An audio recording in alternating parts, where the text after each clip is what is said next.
Doctor Arvind Bhatambre यांच्याकडून पूरग्रस्त गावाची पाहणी, मांजरा नदीकाठावरील शेतपिकांचे मोठे नुकसान, पुलावर पाणी आल्याने अनेक रस्ते वाहतुकीसाठी बंद, निलंगा विधानसभा मतदारसंघातील शिरूर, अनंतपाळ, देवणी व निलंगा तालुक्यात 2 दिवसाच्या सततच्या पावसाने अतिवृष्टी झाल्याने मांजरा धरणाचे पाणी सोडल्याने मांजरा नदीला पूर आला।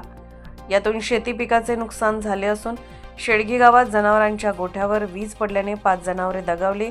शेडोळ येथे अतिवृष्टीने गावच्या काही भागाचा संपर्क तुटला होता, अशी भयावह परिस्थिती झाली असल्याने मांजरा नदीकाठावरील गौर, मसलगा, मुगाव, शेंद, हालकी, डोंगरगाव, उजेड, बाकली, राणी, अंकुलगा, बसपूर, शिरोळ, वांजरवाडा, गीर, कसाळ, हिसामनगर, हेळंब, वळसांगवी, शिवूर, धनेगाव, नदीवाडी, हंसनाळ, चिंचोडी आदी पूरग्रस्त गावची निलंगा विधानसभा मतदारसंघाचे काँग्रेस पक्षाचे नेते डॉक्टर अरविंद भातांब्रे यांनी गावातील सरपंच, उपसरपंच, चेअरमन, शेतकरी यांची भेट घेऊन व फोनवर संपर्क करून परिस्थितीची विचारपूस केली।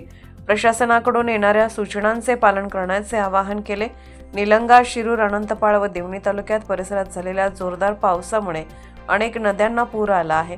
हातातोंडाशी आलेले सोयाबीन पीक पाण्यात गेले असून ढगफुटी सदृश्य पावसामुळे नाले, ओढे ओसंडून वाहून शेतातील पिकांसह मातीचेही प्रचंड नुकसान झाले आहे।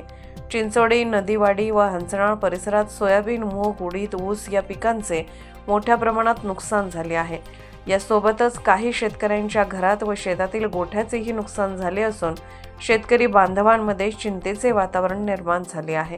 निलंगा विधानसभा मतदारसंघाचे काँग्रेस पक्षाचे नेते अरविंद भातांब्रे यांनी निलंगा तहसीलदार प्रसाद कुलकर्णी यांच्या समवेत शुक्रवार दिनांक 29 ऑगस्ट 2025 रोजी सकाळी निलंगा तालुक्यातील मांजरा नदीकाठावरील चिंचोडी, नदीवाडी व हंसनाळ या गावात जाऊन पाहणी केली।